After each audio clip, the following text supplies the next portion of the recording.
antiga arca funerária, portando a inscrição: Tiago, filho de José, irmão de Jesus, pode ser o tão procurado vínculo com o Messias. If it is authentic, it's certainly the find of the millennium, not just the century.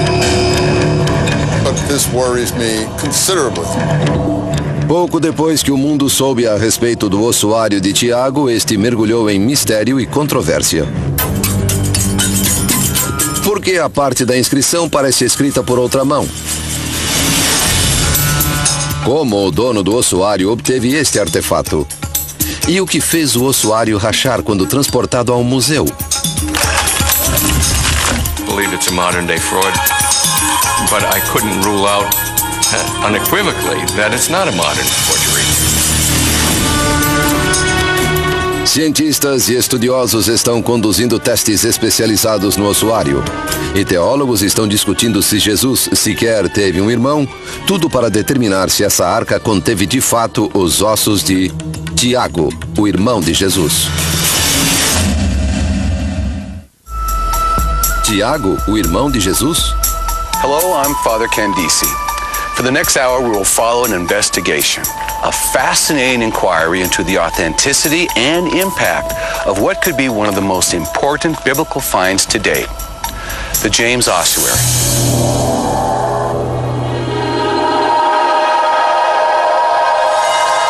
Mais trapezoidal do que retangular, o ossuário ou arca funerária é bem pequeno. 50 centímetros de comprimento na base, estende-se a 55 centímetros na parte de cima. Tem 25 centímetros de largura e 30 de altura. 20 letras em aramaico inscritas em um dos lados da arca formam as palavras: Tiago, filho de José, irmão de Jesus.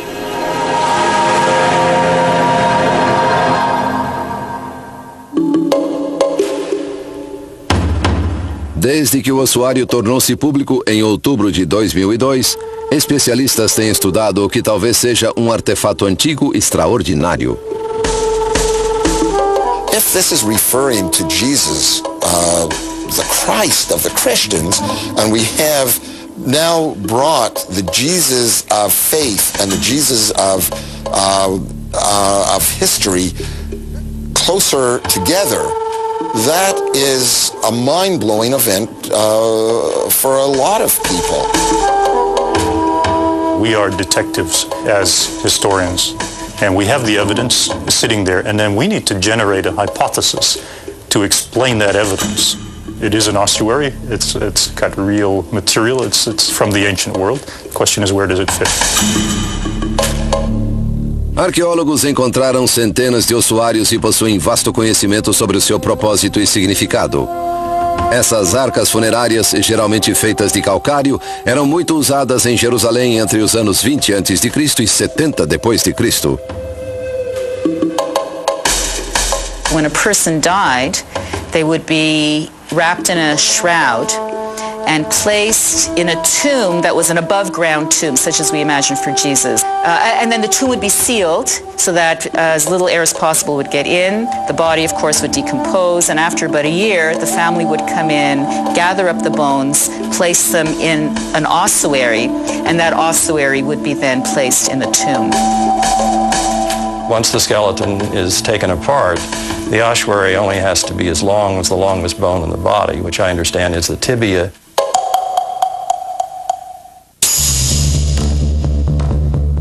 Uma das coisas mais importantes a ser estudada em ossuários é a inscrição. O estudo da escrita antiga, chamado paleografia, é um campo altamente especializado.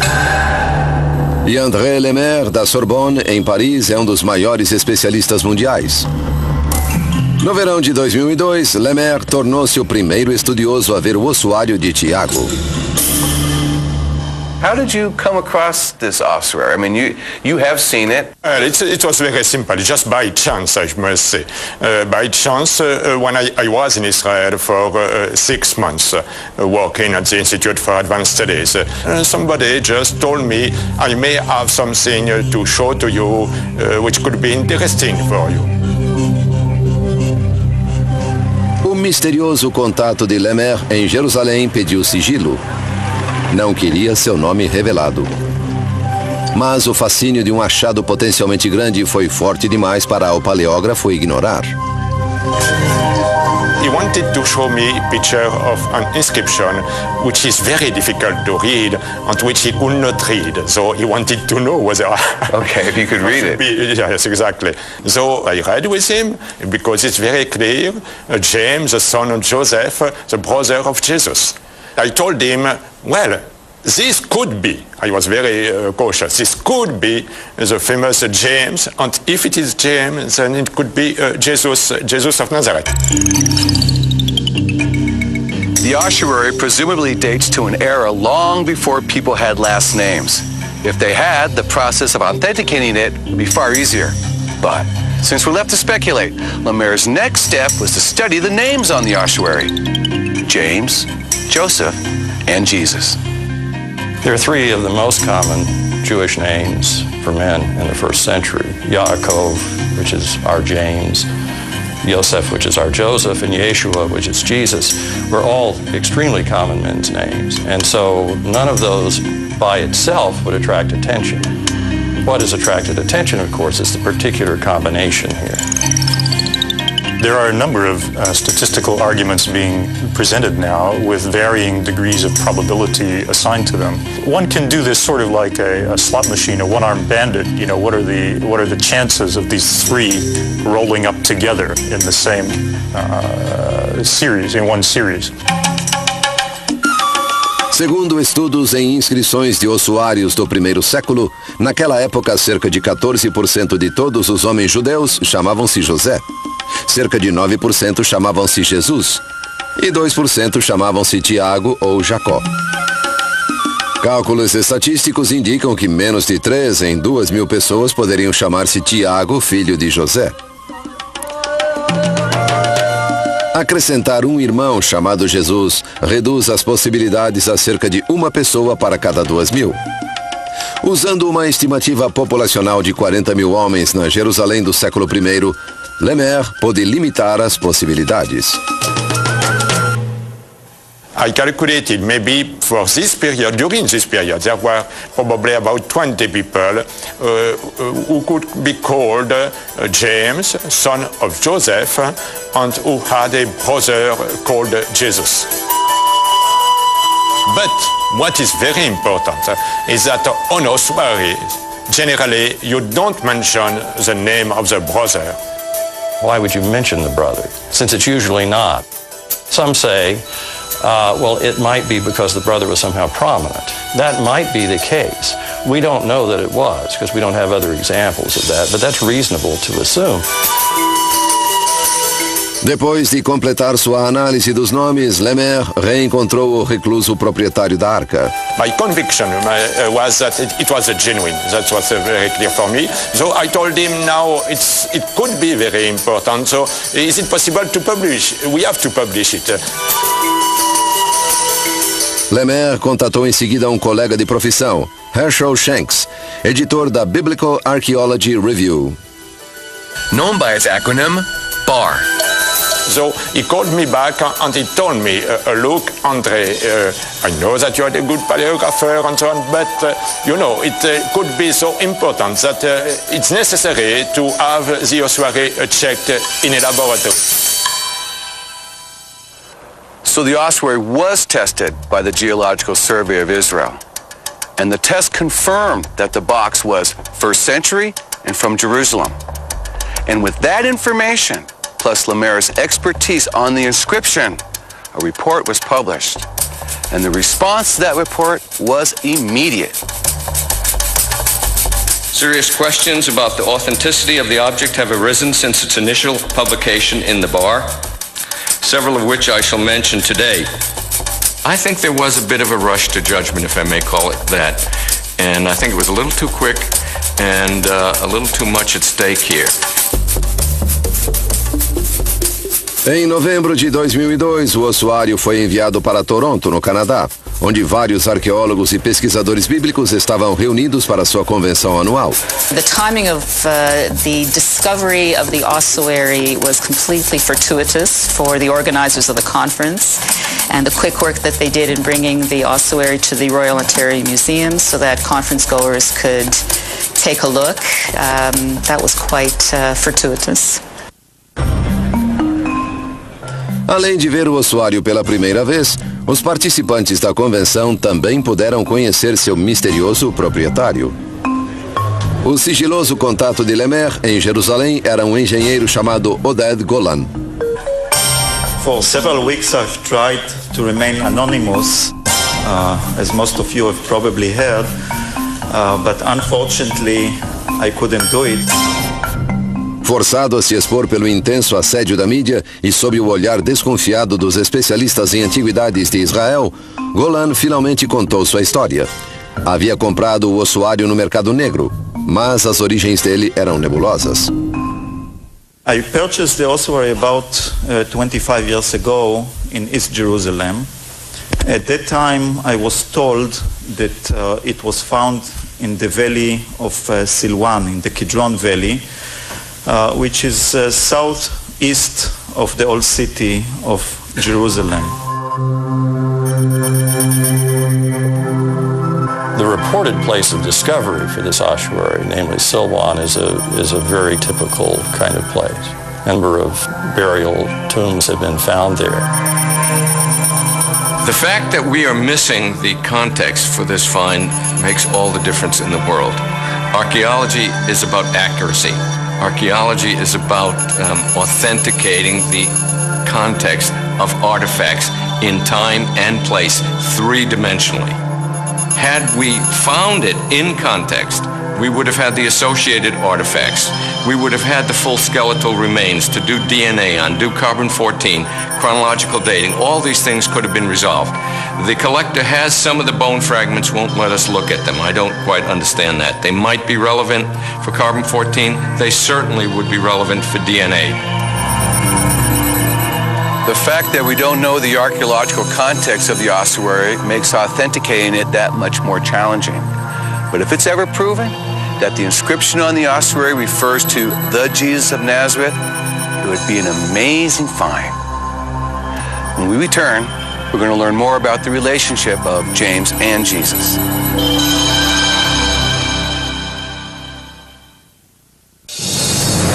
Nesta segunda, eles foram símbolo da luta entre o Islã e o cristianismo. Saladino e Ricardo, dois guerreiros separados pela religião. Uma guerra santa que matou milhares de pessoas em nome de Deus. Nesta segunda, às 21 horas. Entre batalhas e crenças, Santos Guerreiros, somente por The History Channel. The James ossuary, with its inscription potentially referring to Jesus Christ, has prompted many questions. And one of the most fundamental is actually one that's been debated for centuries, whether Jesus even had siblings. But what do we know about this James, the so-called brother of Jesus? James is an enigmatic character in that the real historical information we have is very little. There's a reference to him along with some other people as being the brothers of Jesus. Não é ele o carpinteiro, o filho de Maria, irmão de Tiago, de José, de Judas e Simão? E suas irmãs não vivem aqui entre nós? And so it's not a surprise that there was a brother named James.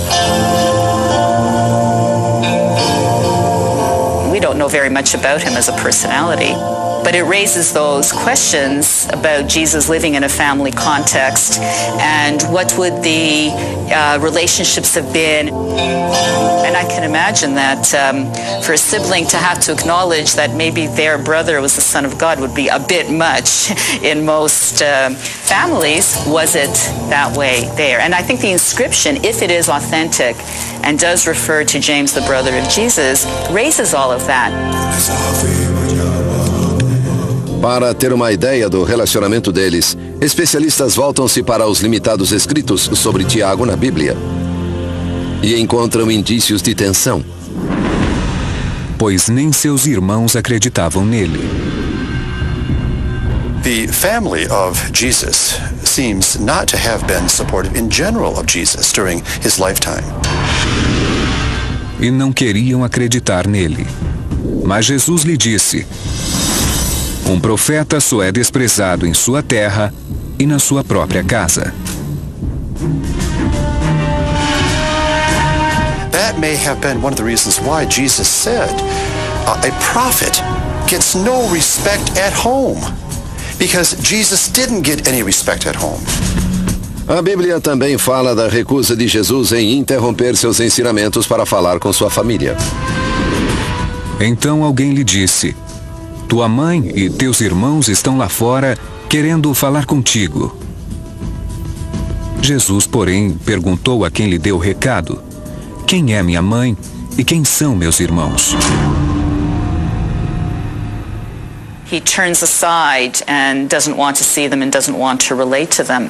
So from that, some people have suggested that perhaps during the course of Jesus' ministry, there was some tension between him and his blood family. Mas após a crucifixão e a ressurreição de Jesus, Tiago parece ter se tornado cristão. Cristo morreu por nossos pecados, segundo as Escrituras, foi sepultado e ressuscitou ao terceiro dia, segundo as Escrituras. Depois, apareceu a Tiago e a todos os apóstolos.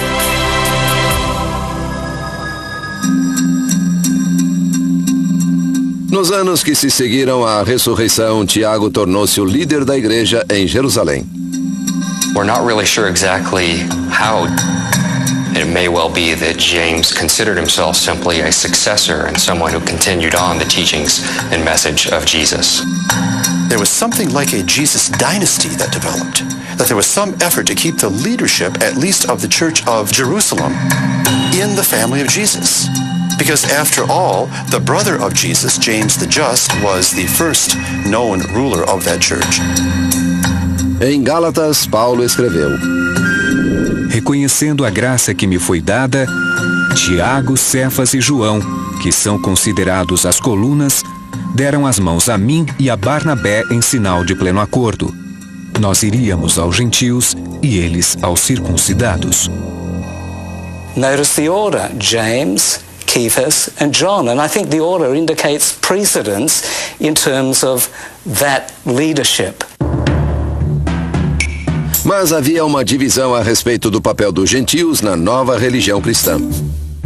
Well, I think it's very clear that there were indeed, as Galatians indicates, two streams of Christianity. One that took in Gentiles free from Jewish demands, free from circumcision, free from the purity and food laws. And there was a Jewish form of Christianity represented by James. Tiago teve um papel-chave nessa disputa. Permitiu que gentios praticassem o cristianismo sem se converterem ao judaísmo pela circuncisão. Foi um acordo significativo que permitiu o crescimento da igreja. There is that event which we call the Jerusalem Assembly or the Council of Jerusalem. The figure who comes out there as the leader of the Jerusalem church is clearly James. Depois que terminaram de falar, Tiago replicou: irmãos, escutai-me. Minha decisão é que não perturbemos os gentios que se voltam para Deus. And James there doesn't seek other people to give their approval to his views. He says, I judge, and he gives his opinion. And the opinion is an authoritative one to which the Jerusalem church assents. Mas ainda existe discussão sobre Tiago ter sido realmente irmão de Jesus. Protestantes o veem como um irmão de sangue. A Igreja Ortodoxa acha que ele foi um meio-irmão. E católicos o veem como um primo. Há conflito até sobre a Epístola de Tiago. Well, I don't think James actually penned the Epistle of James, but I think that letter contains Jamesian tradition. Pois assim como o corpo sem o espírito é morto, a fé sem obras é morta. So James was well versed in the Jewish tradition, and he upheld the idea, not just as Paul did, that just had to have faith, but that works was an extraordinarily important component within that faith.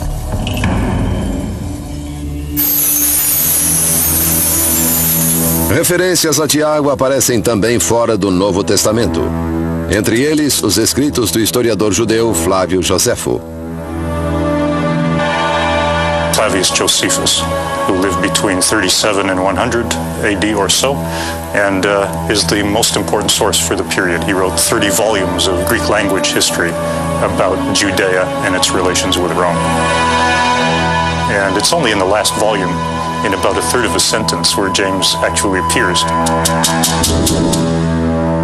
Ele convocou os juízes do Sinédrio e trouxe perante eles o irmão de Jesus, cujo nome era Tiago.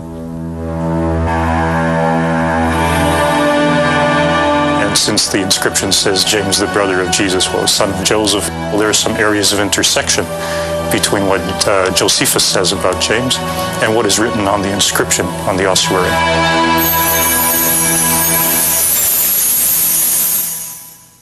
So James does not play a large role in the history that Josephus writes, but Josephus is very important for understanding the history of James because what he does write about is James's death.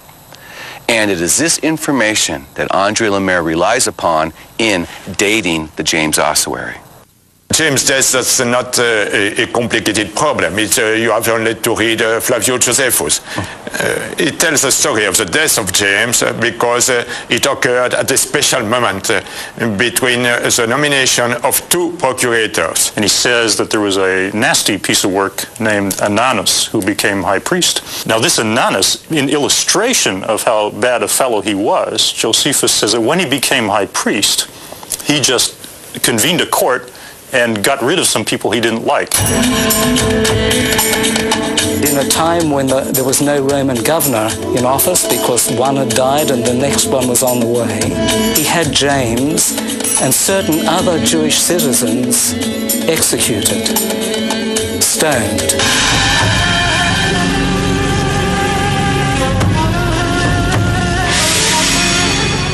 Como esse evento ocorreu durante o intervalo entre dois procuradores ou governadores romanos, Lemaire obteve uma data precisa.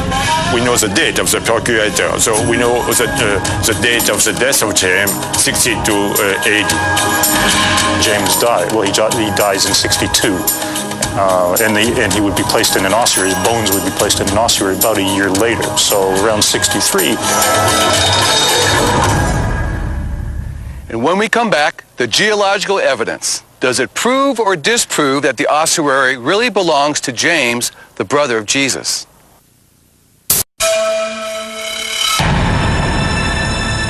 When scholars first discovered the ossuary with its intriguing inscriptions, they relied on early historical descriptions of James's death to ascertain that his remains would have been put into an ossuary in the year 63.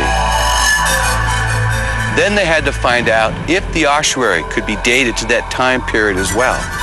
And so, to determine this, the artifact was put to the test. This artifact, irrespective of whether or not it is the ossuary of the brother of James, is interesting, important, and significant. It is important because it gives us insight into Jewish burial in the 1st century of the Common Era, AD. It is important because it is an artifact that tells a story.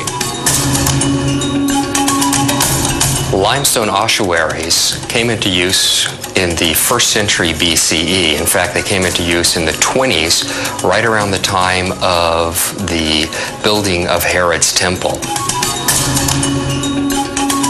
That's when stonemasons developed techniques to work on limestone that they were working on for the temple. And in the process, you have a flourishing of limestone vessels, limestone tables, and limestone ossuaries that are used throughout the 1st century. It ends right around 70 AD with the destruction of the Jewish temple by the Romans.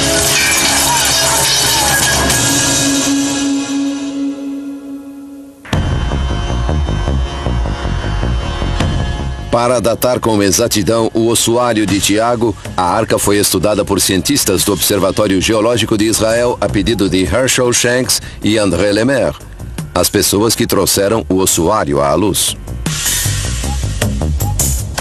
Because of its importance and because of questions of authenticity and so on, the ossuary was tested by experts, highly qualified people in a laboratory. And the results were reassuring in the sense that they found the characteristics, the physical characteristics that we would expect with an ancient object.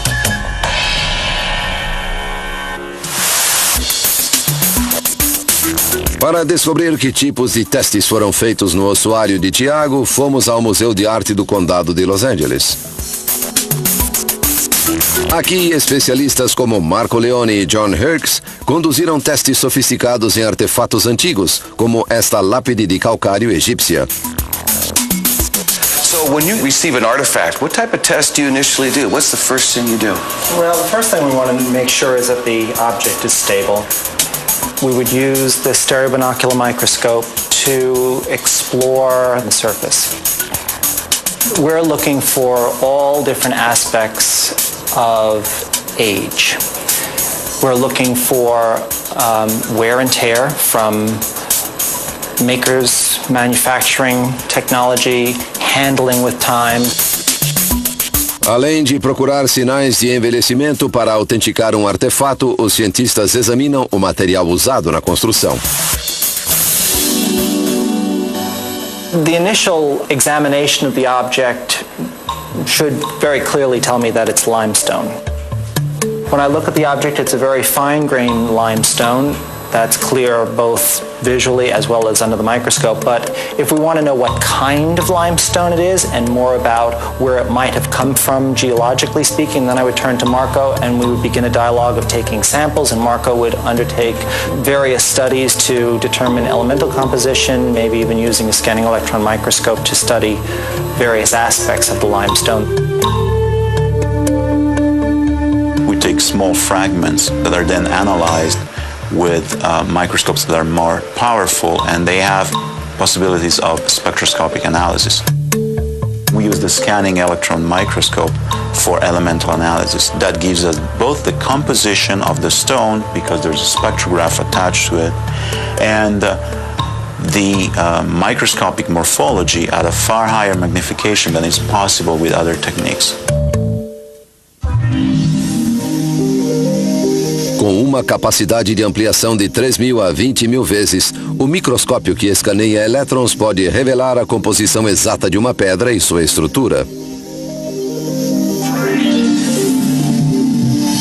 We have, of course, a major signal for calcium. Limestone is composed of calcium carbonate.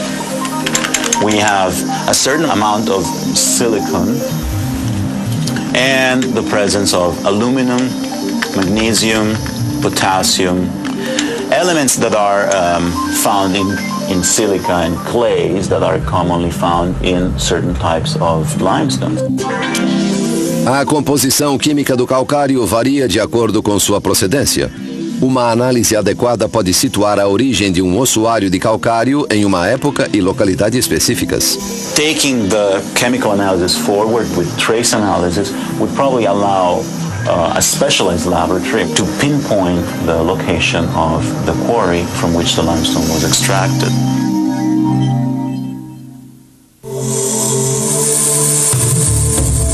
Ao testar o ossuário de Tiago, o Observatório Geológico achou sua composição consistente com calcário extraído perto de Jerusalém no século I. Partículas de solo achadas no ossuário combinam com amostras colhidas nessas pedreiras. Outro elemento importante para os cientistas considerarem é a pátina. As the stone is aging and reacting with atmospheric elements in your hands and so on and so forth, you're developing a different kind of surface which people commonly refer to as a patina. And if this object didn't have this very aged surface, that would send up a lot of signs of concern that the object wasn't authentic. The general surface of the object develops a patina that's a little bit different from what develops inside or around an inscription, where it's not so easy to alter the original surface. É justamente a pátina na inscrição do ossuário de Tiago que tem gerado debate. O Observatório Geológico anunciou ter achado pátina nas cavidades de algumas letras, mas outras letras parecem ter sido limpas, destruindo a pátina. What wasn't specified is, at least in the written report, which letters were tested. Were all the letters of the inscription tested? Were only some? And if only some were tested, which ones lacked the patina? Because you see, if there's not, that would imply that the inscription was modern because it cut through the patina. Though the testing showed that the James ossuary most likely came from the 1st century, many experts are calling for further testing to clear up some issues, like the missing patina. And the experts also caution that even if the patina stands the test, forgery cannot entirely be ruled out. Certainly, it's been proven that it's not a bad forgery, but that doesn't mean that it's authentic.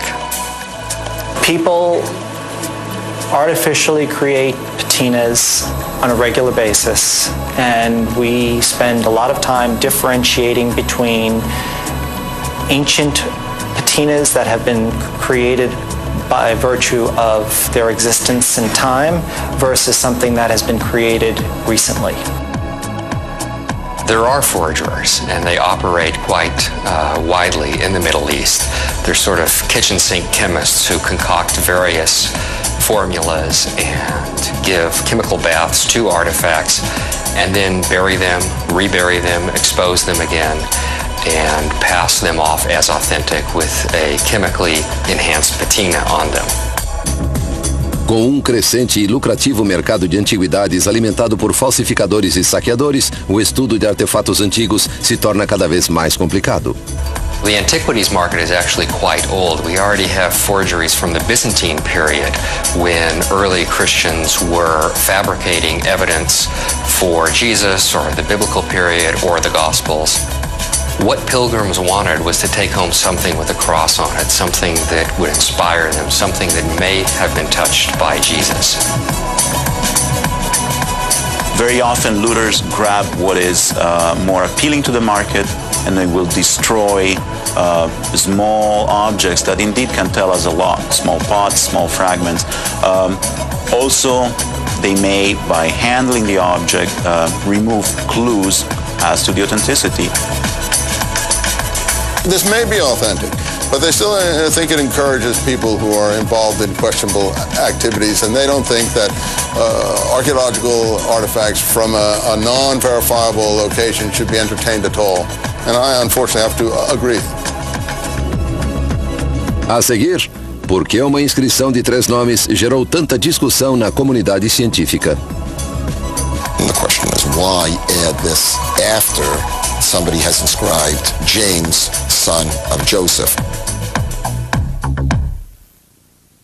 Nesta terça, às 23 horas, o submarino não detectável que daria a vitória a Hitler jaz no fundo do mar. Descubra o que fez mudar o rumo da história a favor dos aliados em Detetives das Profundezas, Guerra de Submarinos, somente por The History Channel. There are hundreds of ossuaries in museums and private collections around the world. What makes the James ossuary extraordinary, why we care about it so much, is the inscription on it. James, son of Joseph, brother Jesus. So, what are the particulars of this inscription? Ela tem cerca de 19 centímetros de comprimento e menos de 1 centímetro de altura. Da direita para a esquerda diz o seguinte: Yaakov bar Yosef Arui de Yeshua, que significa Tiago ou Jacó, filho de José, irmão de Jesus. It is the first mention of Jesus in epigraphy. Otherwise, we know Jesus only from the literary tradition. And it is not the same thing to know somebody from the literary tradition and to see at once an inscription with his name in the stone. You realize much more directly that they were living people.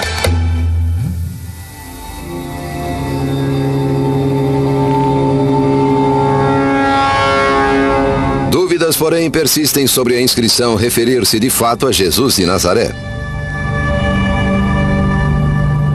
Estudar essas 20 letras em aramaico pode fornecer a maior pista para a datação do ossuário. Mas é uma tarefa difícil e especializada. Handwriting looks different depending on the medium you're using. That is, if you consider the Dead Sea Scrolls, for example, people wrote those using a brush with ink on leather. And that kind of writing looks quite different from what you would produce if you're scratching letters into a stone object of some kind, which is what, of course, was done in this case.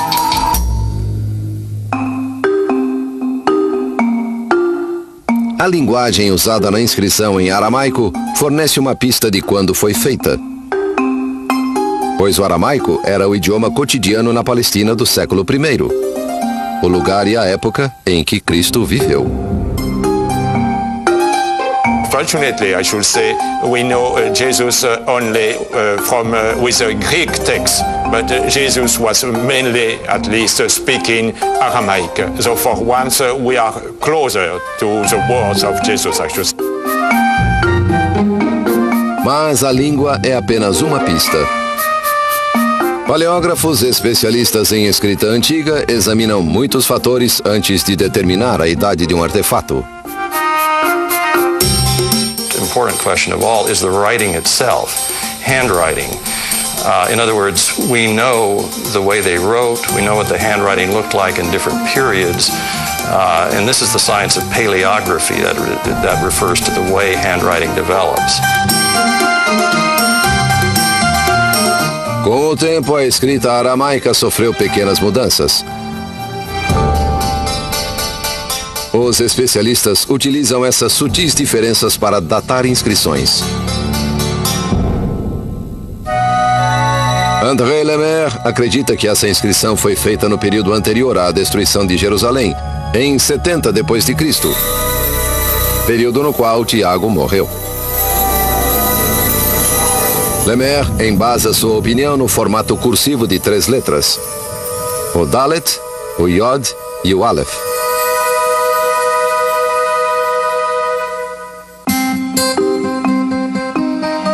There doesn't seem to be too much debate about the first part of the inscription, which says Yaakov bar Yosef.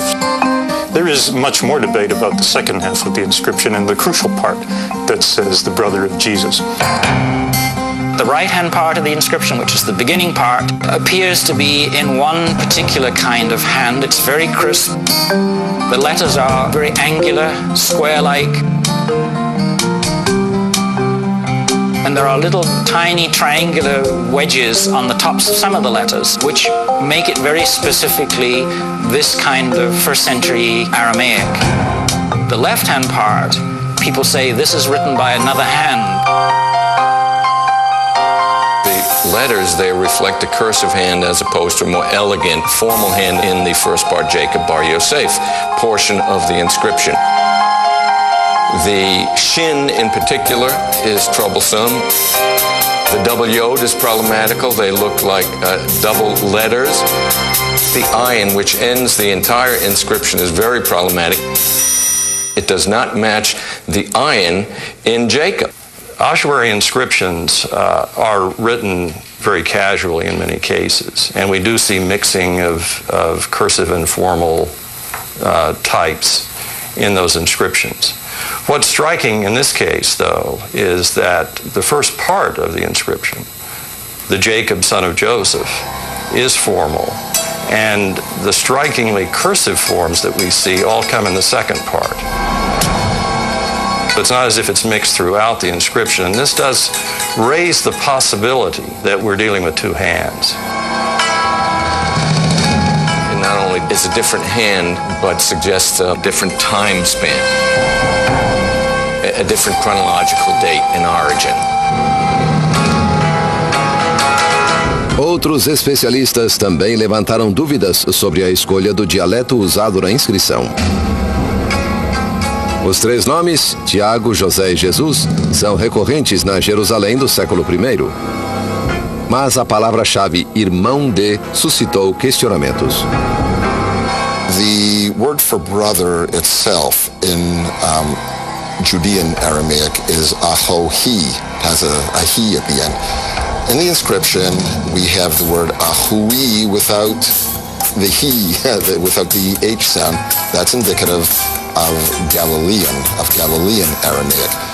So one would surmise that the second part of the inscription quite likely was written by a Galilean, and reasonably one could suggest that it would have been post-1st century.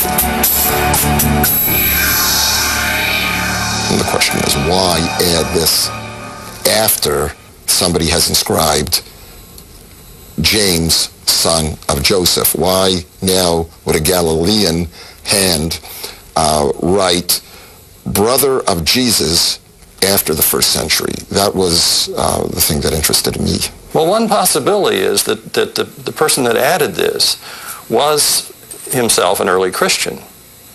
And either knew that this was indeed the ossuary of James, who was the brother of Jesus from the New Testament, and wanted to simply specify that. Or perhaps he hoped it was. Now, I should say in all candor that the other possibility for the second-hand idea is that it's modern, and that someone at some point added brother of Jesus in order to make an ordinary ossuary into a sensational object so we would all get excited about it as we are. That seems to me to be less likely than the possibility of an ancient second hand on the basis of what I know of the physical examination that's been done of the ossuary. Various theories have been offered about the inscription. Yet some experts believe that the inscription is from the 1st century and therefore could possibly be related to Jesus of Nazareth. I follow the school that is inclined to say that this is all by the same person, and that the minor discrepancies in the script are, if I write a letter, I'm sure some of the letters at the bottom of the page are not going to be identical to those at the top. Minor discrepancies for me are not a big deal. So people are saying there are two hands in this. Well, that's not true. That's not true because there are not two styles. You have only a few letters which are more cursive than other ones. Almost the same kind of difference between capital and minuscule. You have sometimes the presence of a few more cursive letters. That also is a phenomenon which is very well known on ossuaries, because the inscriptions on ossuary are not the same as the inscription on manuscripts. They are more or less a kind of a graffito. When you look very carefully at the inscription, it is very clear that it was done only with one hand. And so the debate continues. But ultimately, the differences between our experts may be very small. It's almost as if you have to choose who you want to believe, just like the matter of faith.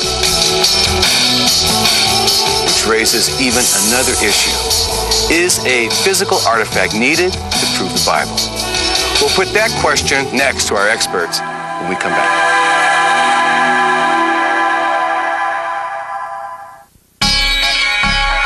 Ever since the James Ossuary became public, it has attracted enormous controversy about its inscription, about the way its finding was announced, its ownership, and even as it made its way from Israel to the Royal Ontario Museum in Toronto for its first public viewing in November 2002. Finally, the box is on its way. And of course, then the extraordinary thing was that it got damaged in transit. Packed.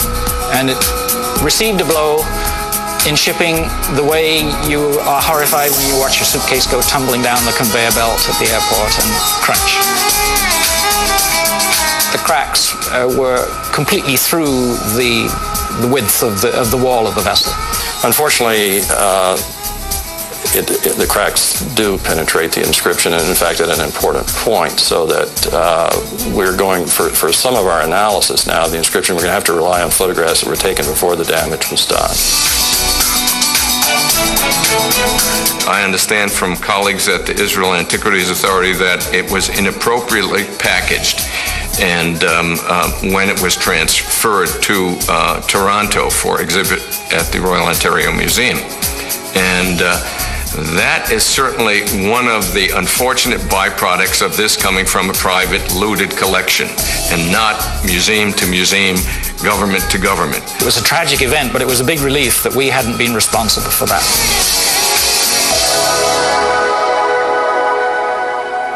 Conservators at the museum were able to seal the crack, but the damage had been done.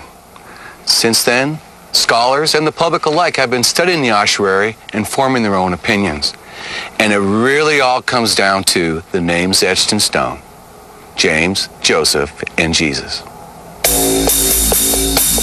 Even just writing brother of on an ossuary is very rare. But then if somebody's going to bother to write brother and it really is Jesus, why wouldn't someone say Jesus the Christ? Lord Jesus.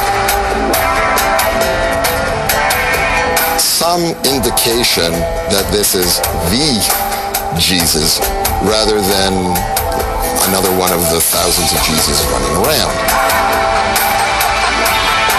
Even Josephus, where he wants to identify this James, has to say James, the brother of Jesus, the so-called Christ. Because he knew there were so many Jameses out there and so many Jesuses. I mean, this is something we probably in the modern age find it hard to get a grip on. It's as if the inscription said, Richard, son of Bill, brother of Bob. That's effectively the range of the inscription, I think. If you said that, brother of Bob, in an inscription, you would need to say, clarify why you're calling him the brother of Bob. Which Bob? But why this find is so potentially important is that we're not just talking about any old Tom, Dick, or Harry. James, Joseph, and certainly Jesus are pivotal characters in a religion that has lasted 2,000 years. Though religion is a matter of faith, the authentication of the ossuary is in the hands of science. How do the two factors, science and religion, coexist? What role do they play in James' ossuary and our understanding of it? I think religious faith is based on a number of things that are not influenced by the discovery of an object, the authentication of an object, the rejection of an object as inauthentic.